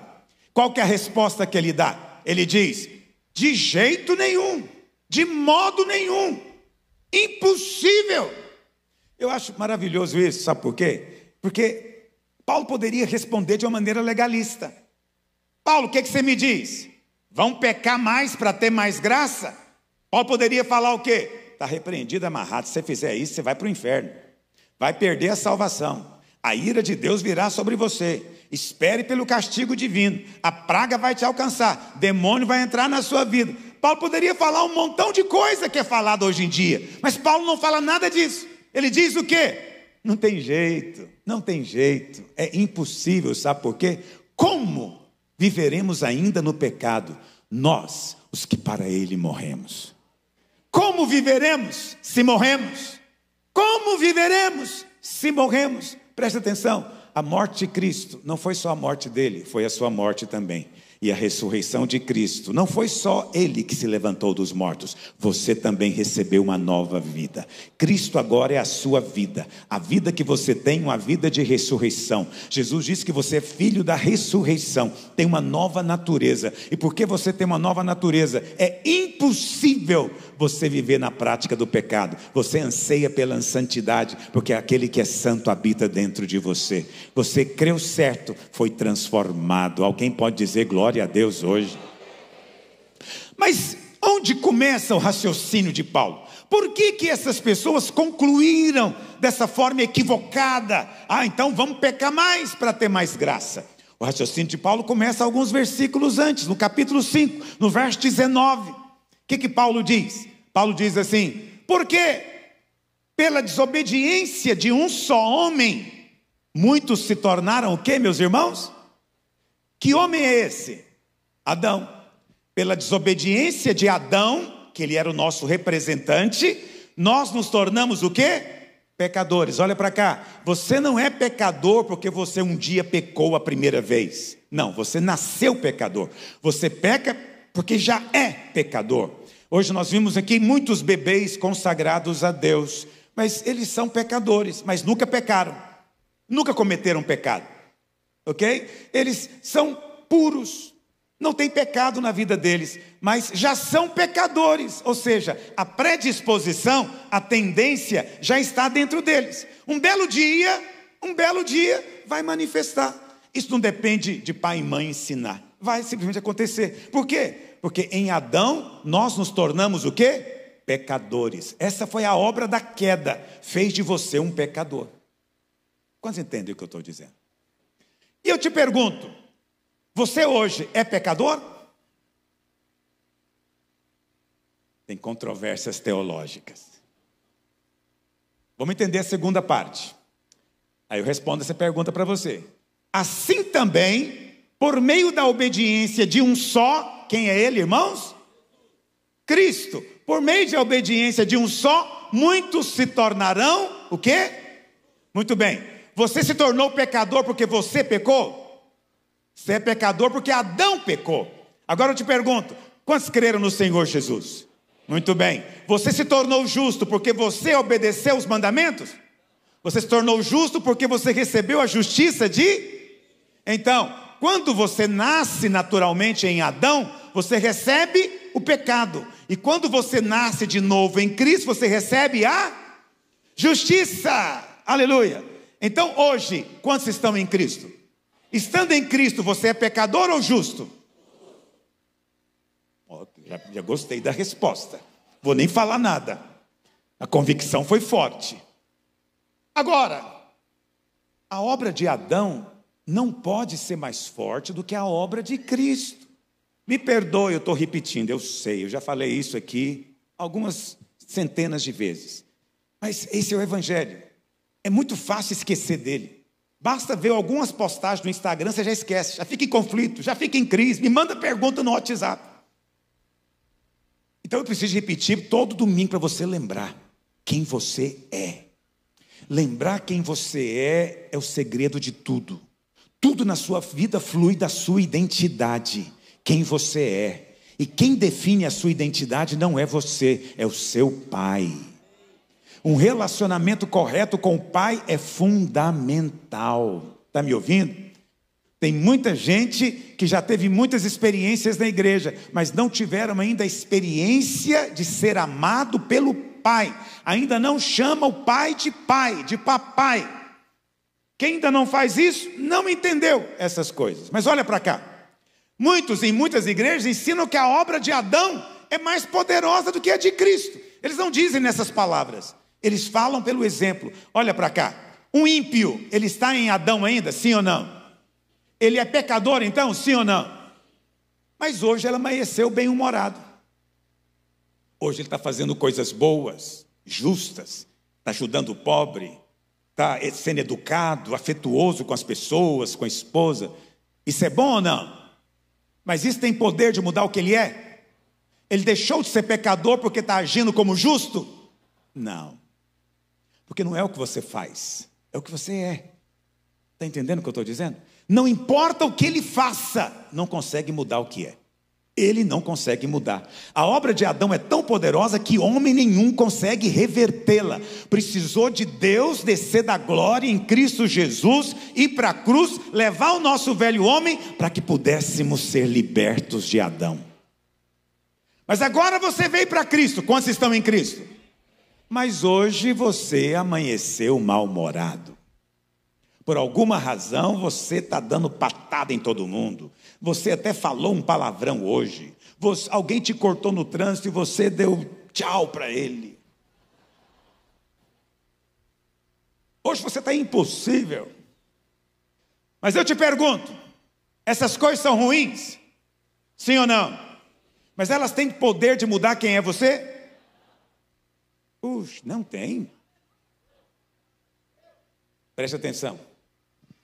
O que você faz não tem poder de mudar o que Cristo fez na sua vida. Mas se você parar para pensar um pouquinho no que eu estou dizendo, você vai ver que o que eu estou falando é revoltante. Deixa o religioso legalista revoltado. Qual que é a conclusão óbvia que ele tem? Você está estimulando o pecado. Está dizendo para os irmãos que pode pecar, que não acontece nada. Isso não é cristianismo. É preciso ensinar que Deus também se ira. Ele é amor, mas ele se ira. Já ouviram isso? Fica bravo comigo e não fica com você. Mas devia ficar com você também, porque eu quero que você pregue também isso. O que você faz não tem poder de mudar o que Cristo fez. O que o ímpio faz não tem poder de mudar o que Adão fez. Por mais bonzinho que ele seja, continua sendo pecador. E você, filho, por mais que tenha tropeçado, se você nasceu de novo, você é justo. Pastor, mas eu não consigo entender. Eu sou um justo que comete pecado? Sim, você é um justo que ainda peca. Lá fora tem um pecador que é pecador. Aqui dentro tem justos que ainda pecam. Mas o seu pecado não te define mais. O que te define é a obediência de Cristo, não a sua própria obediência, a obediência dele. Isso é evangelho. Isso tem implicações enormes, mas ao mesmo tempo é revoltante. Então não tem mais lei da semeadura e colheita. O que eu estou fazendo então, pode fazer, porque não vai ter consequência. Paulo não disse isso, nem eu estou dizendo. O pecado é muito ruim. O pecado é muito ruim. Mas ele disse o que a respeito disso? Eu não tenho que preocupar, porque é impossível vivermos no pecado, nós que para ele já morremos. Paulo confiava tanto na obra da cruz, na obra de Cristo, na graça de Deus, que ele não estava preocupado com isso. Por mais que você tropece aqui e acolá, como diz aquele corinho, 7 vezes cai, 7 vezes levanta, porque você é justo. Aleluia. Mas muitos são mal interpretados. Você foi trazido para esse reino da graça. A graça de Deus é essa coisa maravilhosa. Eu vou começar a falar hoje um pouquinho sobre essa parte agora. Eu vou terminar domingo que vem, se o Senhor permitir. O verso seguinte, o que que diz? Deixa lá em Romanos 5:19. Romanos 5:19. Aí, Paulo avança no raciocínio. Ele diz o que no verso 20? Vamos avançar? A lei veio para que avultasse a ofensa. Mas onde abundou o pecado, superabundou a graça de Deus. Diga, onde abundou o pecado, superabundou a graça de Deus. Vamos dizer juntos? Onde abundou o pecado. Fala para o seu vizinho. Onde abundou o pecado. Aleluia. Mas isso também é revoltante. Isso é revoltante para o legalista. Por quê, meu querido? Porque onde tem muito pecado, você espera que tenha o quê? Muita justiça, muito castigo, muita disciplina. Aí a coisa inverte. Onde tem muito pecado, vai ter mais graça disponível. A graça é o perdão, filho. A graça é o perdão. Não importa o tamanho do seu pecado, vai ter uma graça maior disponível para perdoar você. O único pecado que não tem perdão é desprezar a graça de Deus. Porque onde você vai achar perdão se não for na graça? Não tem perdão em outro lugar. Só tem perdão na graça. Mas qual que é, às vezes, a nossa limitação? Nós lemos esse versículo e ele é revoltante. Com certeza, quem estava ouvindo Paulo ficou nervoso. Como tem gente hoje em dia que fica nervosa e diz que nós, na videira, somos uma grande ameaça ao povo evangélico. Porque nós ensinamos exatamente o que está escrito. Onde abundou o pecado, superabundou a graça de Deus. Isso é que torna o cristianismo único. C.S. Lewis, grande escritor inglês, ele escreveu as Crônicas de Nárnia. Não sei quantos já leram ou assistiram o filme do grande leão Aslan, né? Ele foi convidado uma vez para um simpósio de religiões comparadas. Hoje em dia não existe mais isso, não é politicamente correto. Na década de 50 era normal comparar religiões. E o tema do simpósio era: o que a sua religião tem de contribuição única para a humanidade? E aí tinha lá um hinduísta, budista, um islamista, espírita, tinha todo tipo de religião. E para representar o cristianismo convidaram C.S. Lewis, porque ele era professor em Oxford, era alguém muito respeitado. E ele então, ele foi ouvindo o que cada um dizia que era a contribuição da sua religião. E o que é muito interessante, porque depois de ouvir todas, percebe-se que realmente as religiões são todas iguais. A teologia básica das religiões é: não peca, se você pecar, Deus te castiga. Basicamente é a teologia do não para de pecar. Quando chegou a vez dele, ele deu uma resposta maravilhosa. Ele disse: olha, se eu dissesse que o que torna o cristianismo único são os milagres que Jesus fez e ainda faz, eu poderia estar enganado, porque milagres acontecem em quase toda religião. Ele disse: então não é. Se eu dissesse que o que torna o cristianismo especial são os seus valores morais elevados, eu poderia também me enganar, porque as religiões têm valores morais muito elevados. Não seria nada tão diferente assim. Ele disse: se eu dissesse que torna o cristianismo especial é a morte de Cristo como um mártir, né? Também que haveria de especial, porque muitas outras religiões têm os seus mártires. Ele falou: mas tem uma coisa, que o cristianismo é o oposto de toda religião. Isso torna o cristianismo único e especial. É que toda religião ensina que onde tem pecado, virá o juízo de Deus. Mas o cristianismo ensina que onde abundou o pecado, superabundou a graça de Deus. Deus é o Deus que justifica o ímpio. Se Deus justificasse a Madre Teresa de Calcutá, eu entenderia. Se Deus justificasse o Billy Graham, eu entenderia. Mas Romanos diz que Deus justifica o ímpio. Romanos 5, 4 e 5, depois você lê. Deus justifica o ímpio. É revoltante. É revoltante. Mas o que acontece às vezes é que você lê esse texto e você fica pensando que a graça é só para pecador. E que hoje, estando na graça, eu só preciso da graça quando eu pecar. Esse é um equívoco. E eu vim aqui te contar algo maior a respeito da graça. Paulo diz, lá em 2 Coríntios 12, a partir do verso 7. Vamos ler? 2 Coríntios 12, a partir do verso 7, ele diz assim: e para que não me ensoberbecesse com a grandeza das revelações, foi-me posto um espinho na carne, mensageiro de Satanás, para me esbofetear, a fim de que não me exalte. Não é maravilhoso que tem gente que é disciplinada quando erra? Paulo foi disciplinado antes de errar, para proteger ele do erro. Isso já é muita graça de Deus. Então, para que a soberba não viesse no coração dele, por causa da grandiosidade dessa revelação, que onde abundou o pecado, superabundou a graça, Deus então permitiu que viesse um mensageiro de Satanás. A palavra mensageiro aqui no grego é angelos, que literalmente em português significa o quê? Quando você era criança, você nunca participou da hora do Ângelus? Quantos lembram da hora do Ângelus? 6 horas da tarde, TV Anguera, década de 70. Tem saudade disso? Minha avó parava tudo na casa. Para. Vamos fazer a oração. Porque é a hora do Ângelus.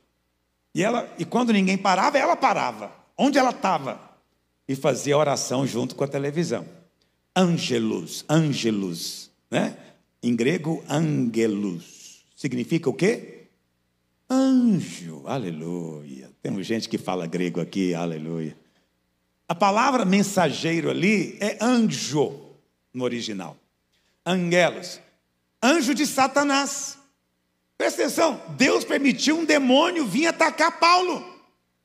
Só que ele veio para esbofetear Paulo, a fim de que Paulo não se exaltasse. Paulo explica, verso 8, que esse mensageiro de Satanás era um espinho na carne. Por isso, 3 vezes pedi ao Senhor. 3 na Bíblia significa uma oração que é feita completamente. Jesus no Getsemane orou quantas vezes? Paulo aqui orou quantas vezes? Significa que você tem que orar 3 vezes? Não, 3 é um número simbólico. Você tem que orar até ouvir a resposta. Não pare até que Deus te responda, porque Deus quer ouvir a sua oração. E Deus respondeu o que para ele? Então ele me disse: a minha graça te basta, porque o poder se aperfeiçoa na fraqueza. Muito bem. Pastor, o que era esse espinho na carne de Paulo?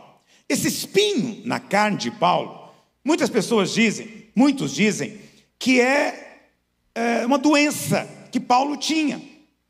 E como ele tinha essa doença, isso para ele era um espinho na carne. No entanto, nós não podemos interpretar a Bíblia simplesmente com a nossa mente. A Bíblia explica a Bíblia. Ou seja, será que tem algum outro lugar na Bíblia que fala de espinho na carne? Tem, lá em Números 33, verso 55. Números 33, 55. A palavra do Senhor diz o seguinte: porém, se não desapossardes de diante de vós, moradores da terra, é o povo de Israel que ia entrar em Canaã. Deus falou, é para desapossar todo mundo. Então os que deixardes ficar, ser-vos-ão como espinhos nos vossos olhos e como aguilhões nas vossas ilhargas. Eu sei que é um português muito chique, mas significa o seguinte: um espeto no lombo, um espeto nas costas, um espinho na carne. Ok? Aguilhão é aquela lança que é usada para espetar o traseiro do boi, para ele andar e puxar o arado e puxar o carro de boi. Presta atenção. Então, se espinho na carne aqui significa pessoas, então podemos dizer que espinho na carne em 2 Coríntios deve significar pessoa. E na minha opinião porque ele é um anjo, um mensageiro de Satanás. O que significa isso então? Tinha uma pessoa, talvez um grupo de pessoas que perseguiam Paulo, aonde ele ia. Eles iam atrás ou até chegavam antes, fomentavam as pessoas contra Paulo, de maneira que quando Paulo pregava, havia perseguição e oposição em todo lugar. Essas pessoas faziam isso, eram judeus, judaizantes, que eram contra o ensino de Paulo. Por quê? Eles não podiam acreditar que onde abundou o pecado, superabundou a graça. Eles não poderiam acreditar que não há necessidade de cumprir a lei, porque é preciso cumprir os mandamentos para ser santo, é preciso obedecer os mandamentos para ser abençoado, é preciso ser muito, muito fiel para prosperar. Mas Paulo dizia: não, você vai receber de graça. Isso os revoltava e os fazia perseguir Paulo. As pessoas não sabiam, mas eles eram mensageiros de Satanás. Que coisa horrível. Eu quero ser um mensageiro do Senhor, uma voz profética, aleluia. Seja você um milagre onde você for, que as pessoas testemunhem a respeito de você. Você é um milagre que Deus mandou na minha vida, você é o milagre pelo qual eu estava orando. Deus te usou para abrir os meus olhos. Não tem testemunho melhor do que esse. Deus te usou para abrir os meus olhos, aleluia. E não para ser espinho nos olhos, é para ser luz no meio das trevas, aleluia. Mas aí, volta lá para 2 Coríntios 12. Mas aí, o que Deus diz no verso 9? O Senhor diz para Paulo: a minha graça te basta. Paulo orou 3 vezes: remove de mim esse espinho, Senhor, tira esse pessoal de perto de mim. Mas o Senhor tirou o pessoal? Não. Mas o Senhor respondeu a oração e disse o quê? A minha graça te basta. O que significa isso? A graça de Deus é suficiente para você. Não importa o que você está passando, a graça é suficiente para te suprir. Não, mas eu quero, pastor, o que eu faço? Você não tem que fazer, você tem que crer. Crer em quê? No favor imerecido. A graça é suficiente. No meio da sua luta, a graça é suficiente. No meio da sua dificuldade com doença, a graça é suficiente. Pode ser que você está com um filho te dando problema, um menino rebelde, a graça é suficiente. Não importa o que você está passando, é presente no indicativo. A graça te basta. Por quê? Diz Paulo: o poder se aperfeiçoa na fraqueza. Então, preste atenção. Você pode pegar aquele versículo de Gálatas 5:20 e em vez de ler: onde abundou o pecado, superabundou a graça, você pode ler: onde abundou a fraqueza, superabundou o poder de Deus. Por quê? Porque a graça não é só para pecado, quando você peca. Não, a graça é para tudo. Está me ouvindo? A graça, olha o que eu vou te dizer, preste atenção nisso. A graça de Deus só se manifesta no demérito. Tem alguma área na sua vida que você reconhece que não merece? Para essa área tem graça disponível. Mas sabe aquela área que você fala: não, estou bem, nessa aqui eu tenho feito o que eu tenho que fazer. Para essa graça não tem, para essa área não tem graça disponível, não tem favor de Deus.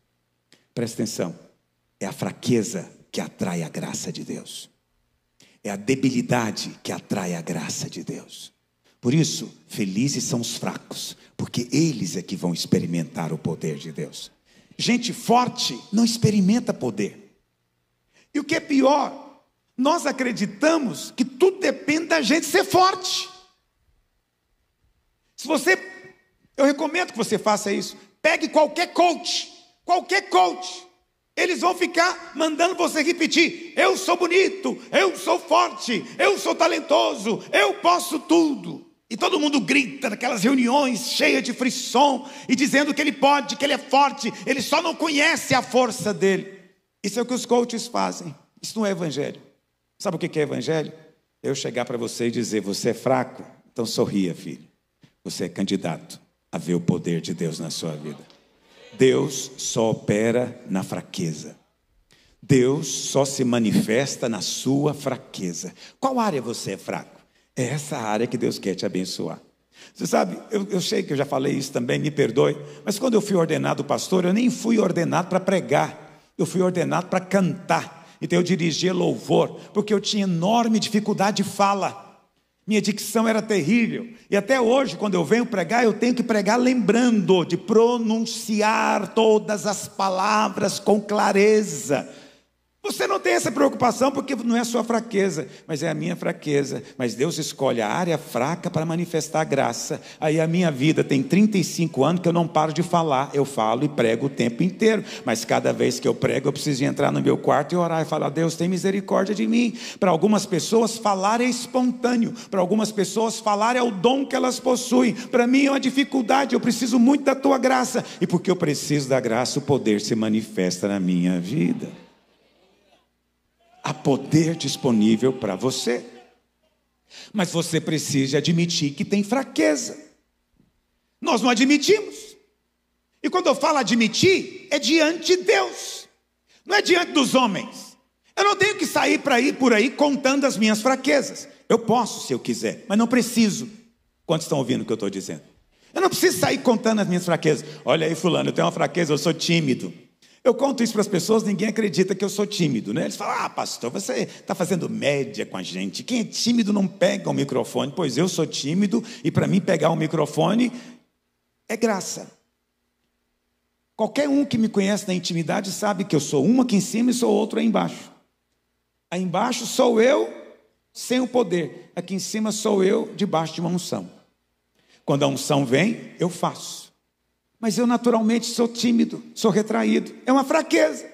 Não sai por aí contando para todo mundo, olha, eu sou isso, eu sou aquilo. Você não precisa. Para os homens, você não precisa de mostrar o seu pior. Mostra só o melhor. Mas para Deus, mostra o seu pior. Não chega diante de Deus dizendo, eu posso, eu tenho. Chega diante de Deus contando o seu pior. Mas nós não gostamos de contar o pior. Por quê? Porque nos ensinaram que Deus não gosta. Que eu tenho que chegar dizendo que eu sou, que eu posso, que eu tenho. Preste atenção, tem nada de errado você dizer que você pode por meio de Cristo. Não tem nada de errado você dizer tudo posso nele. Mas se você disser que você tudo pode em você mesmo, isso é só orgulho. Isso é só força humana. Qualquer pessoa para dizer tudo posso nele, primeiro tem que descobrir que não pode. E precisa exercitar fé e crer que tem graça disponível. Por quê? O poder só se manifesta na fraqueza. Pastor, então quer dizer que eu tenho que sair por aí buscando fraqueza? Eu tenho que levantar de manhã orando para ser fraco? Não precisa, é só ser honesto. A fraqueza já está aí. Se tem uma coisa que você não precisa de pedir, é fraqueza, você tem em abundância. Não precisa. Está me ouvindo? Não precisa. Apenas admite, reconhece. Seja sincero diante de Deus. Deus odeia a hipocrisia. Quantos estão me acompanhando? O que é hipocrisia? Hipocrisia é tentar passar-se por outro. Passar-se por algo que você não é. Está me ouvindo? Nunca seja isso diante de Deus. Deus odeia a hipocrisia. Você sabe, no Evangelho, Jesus disse, quem vê a mim, vê ao Pai. Então, quando você olha para o Evangelho, você está vendo o Pai. Jesus nunca expôs pecado de ninguém, com exceção de um. O Senhor nunca falou, ai de vós, prostitutas. Olha aqui, está vendo? Essa mulher tinha 7 demônios. Vocês estão me ouvindo, prostitutas? Se vocês não arrependerem, vai vir outros 7 piores. Para cada um que sair. O Senhor falou isso para alguma prostituta? Não. O Senhor falou, ai de vós, publicanos, vocês estão roubando, fique sabendo, o juízo virá. Jesus falou isso para algum publicano? O Senhor nunca expôs. Não quer dizer que prostituir seja certo, nem que roubar seja certo. Claro que é errado, mas o Senhor não expôs nenhum desses pecados. Só tem um pecado que o Senhor expôs para todo mundo ouvir. O Senhor disse o quê? Ai de vós, fariseus, hipócritas.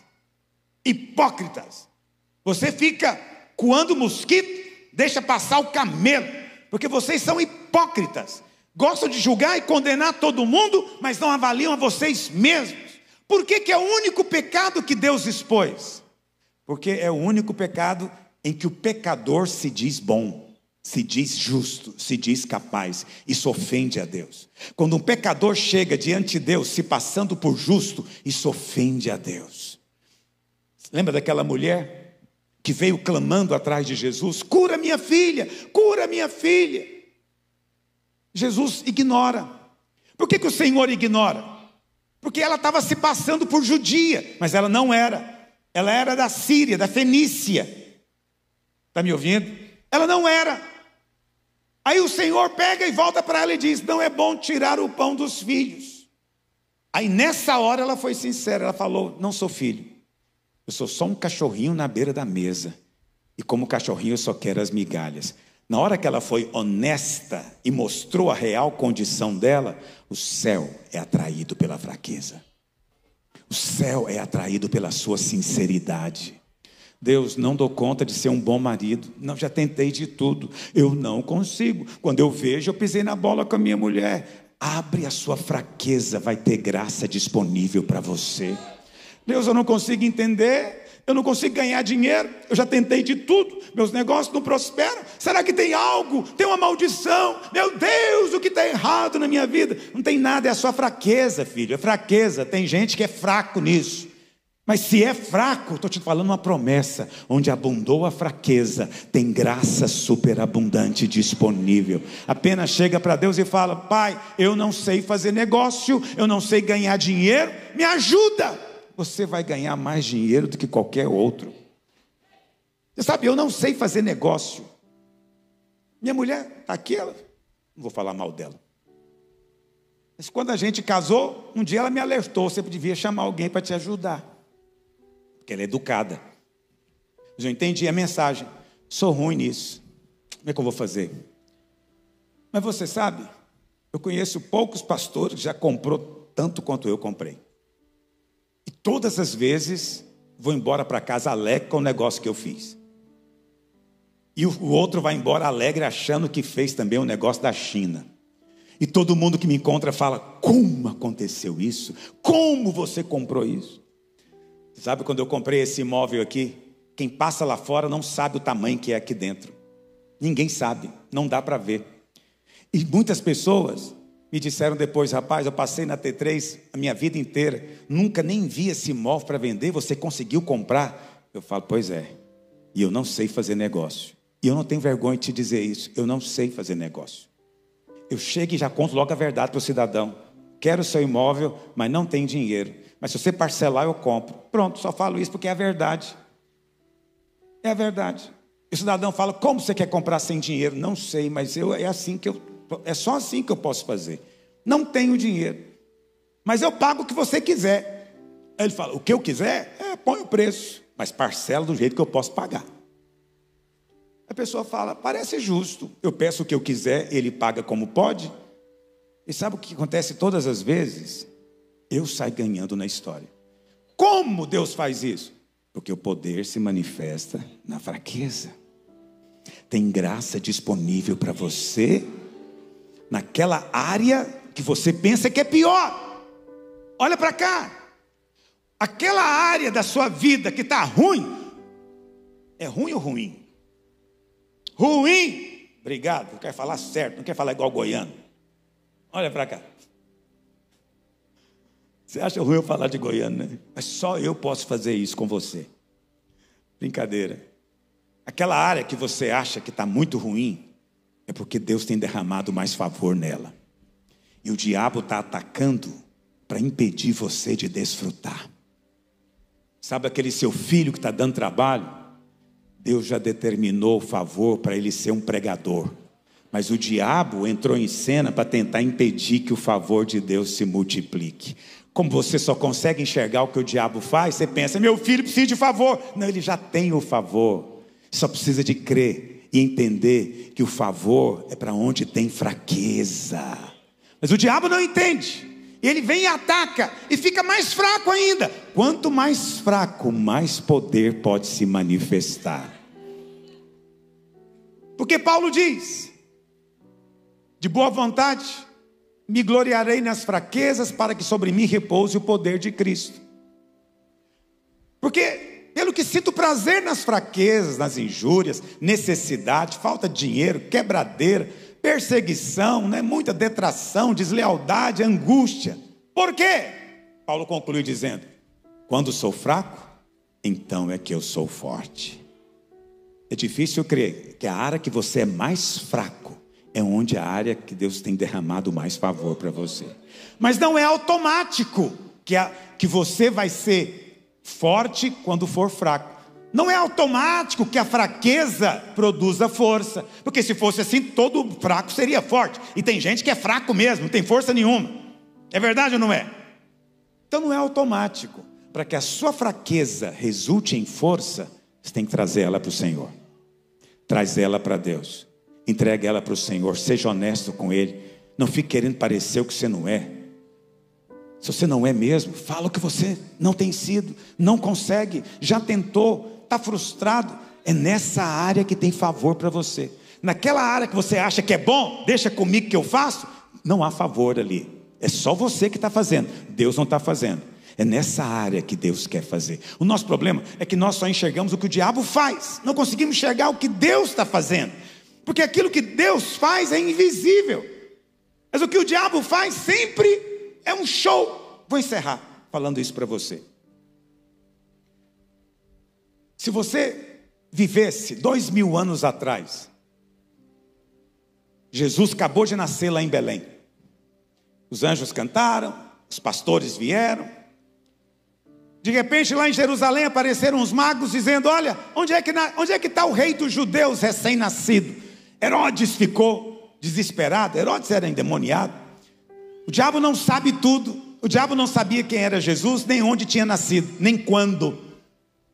Manda chamar os escribas, onde é que vai nascer o Messias? Eles dizem: em Belém. E os magos vão para Belém, e Herodes diz: quando você chegar lá, manda para mim um recado para eu ir adorar também. Mas ele queria era matar.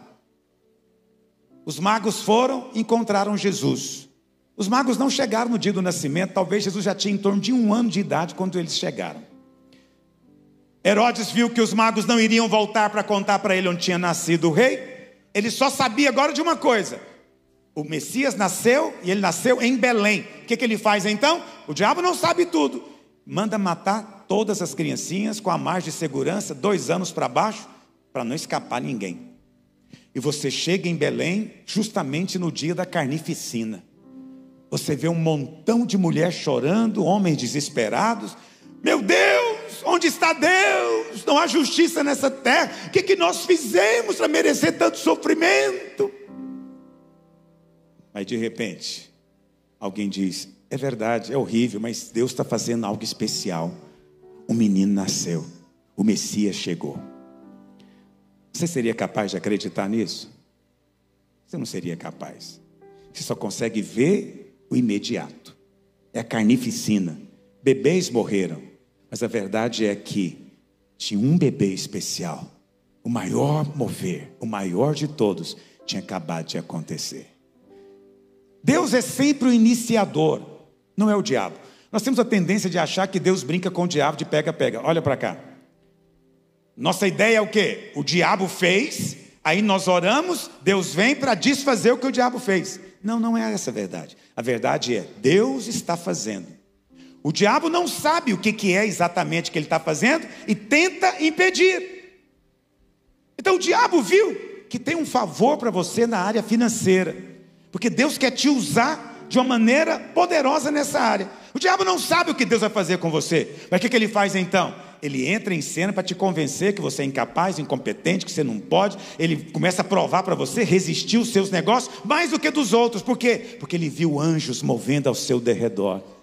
Mas Deus já tinha dado o favor já foi liberado. O diabo está tentando impedir, mas se você trouxer a sua fraqueza para o Senhor e crer que isso é só um sinal do seu poder, onde abundou a fraqueza, vai superabundar a graça e o poder de Deus na sua vida. Você está me ouvindo? Você não consegue perceber o que Deus está fazendo? Pelo menos inverta o que o diabo está fazendo, você vai ter uma noção do que ele está fazendo. Paulo diz lá em 2 Coríntios 4:18 que aquilo que Deus faz é invisível, e aquilo que Deus faz é eterno, porque as coisas invisíveis são eternas, mas as visíveis são passageiras. O que o diabo faz é visível, você percebe, mas o que Deus já começou a fazer você nem percebeu, mas o diabo se tocou. Vou contar para você um detalhe da minha vida que eu não costumo falar. Eu me converti aos 12 anos de idade, mas pouco antes de me converter, eu fui atropelado 3 vezes. 3 vezes, não vou entrar em detalhes. Uma das vezes só não morri porque o Senhor disse que era para eu ficar. 3 vezes. Minha família achava que eu tinha um problema mental. Ninguém é atropelado 3 vezes, é porque você é um mocorongo, um bocó. Uma maneira boa de consolar uma criança atropelada. A gente fica assim, sentindo tão importante. Mas essa era a maneira da minha avó. E eu sou grato por isso. Porque em vez de ficar revoltado, eu cresci e falei: não vou ser bocó mais. Você é outra coisa. Vocês falam bocó? Um bom goiano sabe o que significa. Olha para cá. Preste atenção. 3 vezes o diabo quis me matar. Por quê? Porque quem quer me matar não é Deus, não. É o diabo. As coisas ruins vêm do diabo. Por quê? Não tinha ninguém com discernimento para dizer: Deus tem um plano para esse menino. Deus quer fazer algo grande na vida desse menino. Nós vamos orar para Deus cumprir a vontade dele. Um profeta deve estar se levantando aqui. O diabo já viu os anjos se movimentando. E agora Deus vai fazer. Deve ter acontecido algo parecido com você antes da sua conversão. Está me ouvindo? Antes do seu casamento. Com relação ao seu filho. Na Bíblia, todas as vezes que uma mulher estéril tinha dificuldade para ter filho, quando o menino nasceu, era um campeão de Deus. Isaac, um campeão de Deus. Não é? Sansão, campeão de Deus. Samuel mudou a história. João Batista, campeão de Deus. Filhos de mulheres estéreis são campeões. Por quê? Você acha que foi Deus que trouxe a esterilidade? Não. É porque o diabo percebeu, Deus está movendo na vida dessa mulher. Deus quer fazer algo especial nela. Deve ser o filho dela. Eu vou atacar para impedir. Se o diabo está tentando impedir de você de ter filho, querida, é porque um campeão vai surgir daí. Mas é preciso crer. Você não pode me ouvir e simplesmente achar interessante. Não, é preciso crer. Crer. Esse é o grande segredo. Creia. Creia. Quantos estão compreendendo o que eu estou dizendo? Eu tenho que encerrar, mas está tão bom estar com você aqui. Meu Deus do céu. A unção de Deus está sobre você. Deus ama quando falamos da graça. E você está ouvindo da graça de uma maneira que você não ouviu ainda. Que Deus tem prazer na sua fraqueza. Meu Deus, quem pode pregar um negócio desse? Os fracos é que vão herdar o reino. Só o fraco pode ser mais do que vencedor. Deus está procurando quem assume a sua fraqueza. Nenhum coach vai te ensinar isso nunca na vida. Isso é loucura. Mas quantos querem mais favor de Deus? Então fica de olho na sua fraqueza, porque a fraqueza atrai o favor e a bênção de Deus. Quantos dizem amém? Fique em pé onde você está. Vamos ser honestos com Deus nessa manhã?